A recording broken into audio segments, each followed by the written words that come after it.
Eat, Drink, DFW from the Dallas Morning News is made possible by Central Market. Hello, and welcome to Eat, Drink, DFW, the podcast from the Dallas Morning News food team. Each week, we take a look at food and drink trends in North Texas, talk about restaurants in Dallas-Fort Worth, learn some new recipes, and sometimes even get tips from you, our listeners. I'm Anna Butler, the Dallas Morning News' food editor, and all this month, we've been focusing on your favorite go-to recipes for the summer. We asked you what you've been eating to stay cool, and you guys had some brilliant ideas that we're frankly dying to try. We'll share those and an update about our own summer plans right after this. Don't miss the Texas Chowdown going on now at Central Market, where we're really into Texas. Like our buttermilk pecan pie is nuttier than a rodeo clown. We like our cowboy cut bacon even thicker than the humidity. And when talking Gulf oysters, we shuck around and find out. We're really into Texas. If you are too, gather round for the Texas Chowdown, featuring tasty local favorites from the Panhandle to the coast, as only Central Market could wrangle up, like Gulf shrimp, Texas beef, local peaches, and more. Shop now at Central Market. For the latest food and restaurant news in Dallas-Fort Worth, visit dallasnews.com/food. Also, we'd love to hear from you, so email us at eatdrink@dallasnews.com.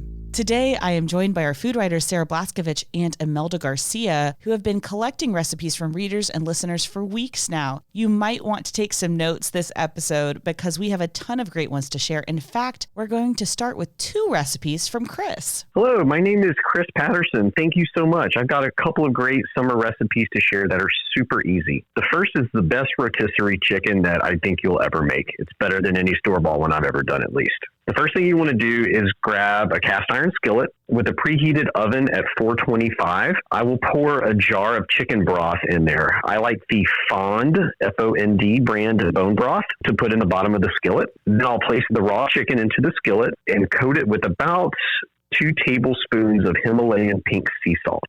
At that point, I'll throw the chicken in the oven at 425 and let it roast for an hour. Don't touch it. Don't even look at it. After about an hour, the skin should be really crispy and golden brown to your liking. The cook time may vary just depending on your oven. After that, I'll take the chicken out of the skillet and then I'll make a gravy with all of the bone broth and the drippings. So then I'll just add flour to my hot pan and cook it over low to medium heat, whisking the flour constantly so that it doesn't clump up. And then you're just cooking the gravy until it's the consistency that you like. It should come out a light kind of golden brown, and it tastes great served on top of the chicken. The next recipe I have is something I borrowed from the Defined Dish cookbook. It's a Whole30 friendly Thai basil beef. I'll get some skirt steak and lay it out on a cutting board and tenderize it with either a mallet or the bottom of a heavy skillet. I'll slice the steak into strips, add it into a large bowl, and coat it with salt, pepper, and arrowroot powder. At that point, I'll put it into a cast iron skillet and saute the beef so that it gets a crispy kind of golden brown. Just make sure whenever you're searing the beef to do it in batches so you don't overcrowd the skillet and that it all gets nice and brown. After that, I'll set the beef to the side and then prepare the vegetables. So I'll get some onions, bell peppers, green and red, about 4 cloves of garlic, sprinkle in some salt and pepper, and then I'll saute those until they're tender. At that point, I will throw everything back into the skillet, put about a cup of coconut aminos in there and a few shakes of Red Boat fish sauce. Cook that and simmer it until the sauce starts to thicken to the consistency that you like. To keep it Whole30 friendly, I'll serve it over cauliflower rice and put it in a bowl, and it looks great and tastes even better. Okay, Chris, I'm in love with you. If I go to your home, I'm going to bring my suitcase because Oh my gosh. I want to eat that rotisserie chicken every day. I love rotisserie chicken. I love your recipe. The only thing that it's going to be hard for me and it's going to be a struggle is don't look at it. Why? No. It's amazing to see a rotisserie chicken in the making. I liked that tip, actually. I thought like, ooh, there's so many things that you can get done while you're not looking at it. But then I thought exactly what you said, Imelda. I was like, I'm definitely going to look at it. Yeah, now I'm looking at it. I also feel like it's just right that we have a Defined Dish call out just because, you know, Defined Dish is synonymous with North Texas for me. But it also looks like we have another recipe from the Defined Dish from Katie. Hi, this is Katie from Dallas, Texas. And my favorite dish at the moment is the Defined Dish spring roll grilled chicken salad. It has cooked vermicelli noodles and romaine, cucumber, jalapeno, shredded carrots, with this peanut dressing. So the dressing has fish sauce, lime juice, peanut butter, soy sauce, or coconut aminos. Oh, and red curry paste. It's so good with coconut milk as well. You marinate the chicken with the same dressing that you put on the salad. You just mix it all together with herbs like cilantro and basil and mint at the end with a side of lime and peanuts. It is out of control. It is my favorite recipe. I think the mint is going to give a fresh flavor for this dish. That sounds great just in the fridge, right? Like you make that on Sunday afternoon or whatever. And whenever you're hungry or your kids are looking for something that's good for them in the fridge, they could eat that. It sounds like the kind of dish that will last a couple of days. I absolutely love anything with a peanut sauce too. And if you don't want to make your own, Trader Joe's has a fantastic peanut satay. Oh, I don't think I've tried that, but I've looked at it a million times. It tastes exactly like this one from a restaurant that has since closed in Austin called Satay. And it is really peanut forward, but not too sweet. Sounds delicious. Okay, here's a great recipe for anyone who is entertaining this summer, because we always need those tasty, easy recipes that don't require an oven. Hi, this is Becky from Dallas, Texas. What I love to make every summer are endive salad boats. My favorite version is a mix of blue cheese, walnuts, olive oil, shallots, and sometimes I add in julienne pear. I put a scoop in an endive lettuce leaf, like a pre-made dip cup, for an easy 1 or 2 bite treat. I actually submitted this recipe to Brookhaven Country Club when they were compiling a cookbook, and I've had so many people come up to me and say how much they love it and they rave about it. And I should actually give my mom credit because this is her recipe. Becky, that sounds good. Also, endive, which I don't say it as cool as Becky does, but endive is like God-made little cups that are greens. And you know, they're so versatile because if you do finely chop an endive, and especially with finely chopped radicchio, it is one of those kind of like bitter and tasty salad greens that I really enjoy, that changes things up and makes people wonder a little bit like, okay, this is an iceberg. What am I eating? But not in like a, what am I eating kind of way. For a dressing with something like that, I'll make a walnut vinaigrette or something kind of nutty. And so you want it to be super chilled when you're doing that. And you can add a little bit of brightness by throwing in some parsley too. And pasta is an easy weeknight meal during the summer, but a meat sauce might be too heavy when it's 100 degrees outside. Noelle has an easy alternative for us. Hi, this is Noelle from Dallas, and I wanted to share with you one of my favorite summer recipes. It is Lil Frankie's lemon spaghetti. So if you've ever been to New York City and been lucky enough to go to Lil Frankie's, their lemon spaghetti is one of the most refreshing dishes that you can actually make at home, thanks to Frank himself actually sharing this recipe on Instagram during COVID.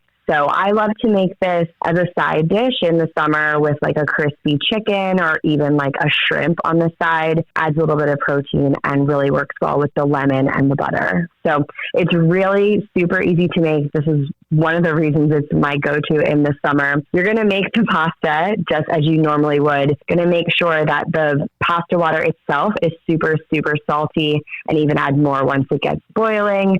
Warm up the plates like as you're cooking the pasta, just to make sure that they're ready for it once you emulsify the butter and the freshly squeezed lemon together. Make sure you always add the pasta water and that the butter is super cold. The temperature of these things really does matter to make sure that it actually stays a cohesive, really beautiful, creamy sauce. The great thing about this is that it's super easy, but the quality of the ingredients is important. So make sure to buy that like really great high quality Parmesan cheese and just grate that right over the top at the end and make sure to not mix it in. The perfect bite is just cheese and the pasta itself swirled on your fork in a perfect bite. I feel like I should disclose that Noelle is one of my best friends in the world, and we've known each other closer to 20 years than 10 at this point. And so it was really fun for her to get to submit a recipe for this. And she is a fantastic cook and has slowly been cooking her way through her family recipes over the past few years. She also loves anything that's a callback to our days in New York. Another great cook is calling in. Mrs. Keeley has an easy gazpacho recipe for us. Hi, this is Shauna from Plano. And my go-to summer dish is gazpacho. It's from a really old cookbook, the Junior League of Palo Alto. You throw all the ingredients in the food processor: tomato, onion, cucumber, bell pepper, celery, parsley, chives, garlic. You puree that. Then you add the V8 juice, red wine vinegar, olive oil, lemon juice, Tabasco, Worcestershire, stir it up, put it in the fridge. V8 is the kicker. It doesn't use regular tomato juice, so it just enhances all the flavors. When I serve it, I usually have garnishes on top, which can be hard-boiled egg. I like it the best with croutons and avocado, little pieces. The other key is I make it the day before I'm going to serve it so that it's really flavorful. I've compared lots of recipes, and this is the best. I don't have to cook. I don't have to turn the oven on. Doesn't heat up the house. And there you go. I can say that this is one of the Junior League cookbooks I don't own, and I'm extremely excited to try this. It sounds really good. I want to say that I sort of grew up in this house. I know I've had this gazpacho. Mrs. Keeley, I have to call her that because I couldn't possibly call her by her first name, even though as an adult, this is my best friend's mom. I've known her since I was in 6th grade. And there's a group of us who are best friends. And several of the moms have said to those of us who are adults now, you should really call me by my first name. And none of us can do that. So Mrs. Keeley, I can attest, is a wonderful cook. Pretty much everything interesting that I ever ate between about 6th grade and 10th grade was first consumed in her home at her table. Can we trade the Tabasco sauce maybe for a jalapeno? You know, because Tabasco sauce is like really vinegary. So maybe that will like enhance the flavor. Or a Serrano if you're a Melton. Or a Serrano, yeah. Please ask Mrs. Keeley. I will. Thank you. And I suppose y'all are shocked at this point that none of my family members have been involved in any of the recipes. Oh, stop that. You have 100 of them. Well, you know, we got another.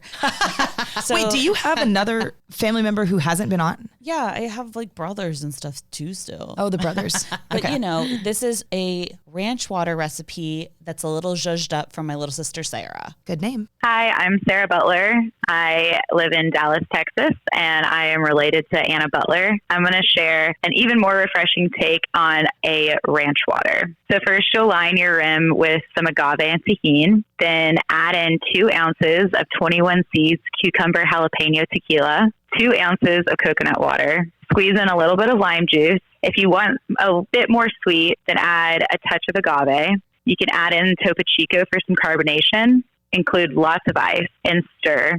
You can serve this to really anyone. I brought it to our Mahjong brunch a few weeks ago, completely forgetting the fact that Anna absolutely hates coconut. So maybe anyone except for those under the legal drinking age and who hate coconut. Sorry about that, Anna.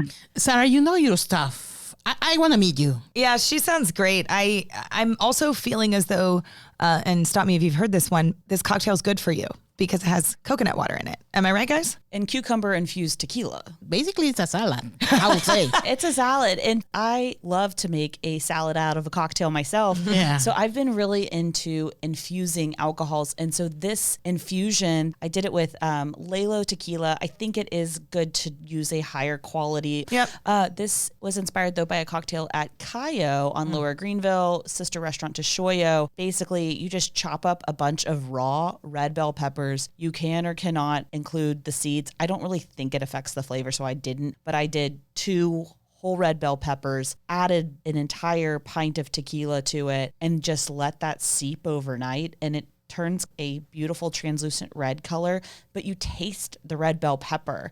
And it's so good with just a splash of lime juice, a splash of agave, and then Topo Chico. And it's very, very refreshing. But you can do it with just about any vegetable if you're curious enough. That's cool. Isn't it interesting, you guys, that we got so many wonderful recipes, yet none of them were desserts? And I wonder if we don't, think of desserts when we think of like pool season. But I want to say that this summer, I'm going to cook more with peaches. I grew up going to East Texas and eating peaches in the summertime, and you can make them into a dessert, as in my grandmother's delicious peach crisp recipe. But maybe we'll just put them on the grill and have them with dinner. A grilled peach with mascarpone with cinnamon inside of it is one of my favorite things. But it's also, we're almost to like official like height of peach season right now. And so I think this is so fitting. We made a lot of peach ice cream growing up. Yeah. And so that's another one. But there are a lot of things like tomato ice cream. I'm just kidding. Get out of here with that. What? No, Jacksonville. But there's a lot of things that we've talked about through these past several weeks that I'm excited to try. Yeah. And most of them involve tomatoes. I'm so sorry, Julie. Oh, she's missing out. It really doesn't matter because I did get my favorite recipe of the summer so far, courtesy of Mike, that kale Caesar that he told us about in the very first episode of June. I've made that so many times. And in fact, I'm making it for dinner tonight. And anytime my family says, what's for dinner? And I'm like, I'm making that kale Caesar. They're like, oh, yes. That's how much everyone loves it. I'm not kidding. He describes it himself as the best Caesar salad in the world. He's not kidding. It is legit that good and that easy. Everybody needs to try that one. I think it's worth pointing out how cool it is to let our readers call and tell us what they're cooking. And then for Julie to find her favorite recipe of the year. I just know that those listening hopefully found something that they're going to make. And I love that. What a cool community we have created here. I just have a request. Please, please, please don't cook the chilaquiles recipe for my sister. Of the episode 3, it's bleh, guacala. No, don't do it, please. And don't let the fun stop here. Please reach out to us if you have any other recipes that we should be cooking at eatdrink@dallasnews.com. That's all the time we have for today, but heads up, Eat Drink DFW is taking a quick summer break. That's right, we'll be off for the entire month of July, but we'll be back in August to help you get ready for back to school time. In the meantime, remember you can find everything you need to know about eating and drinking in North Texas and beyond at dallasnews.com/food. Special thanks to our producer, Julie Fisk. For the news, I'm Anna Butler. Thanks for listening, and we'll see you in August. Have a great summer, everyone. Enjoy. Eat, Drink, DFW from the Dallas Morning News is made possible by Central Market.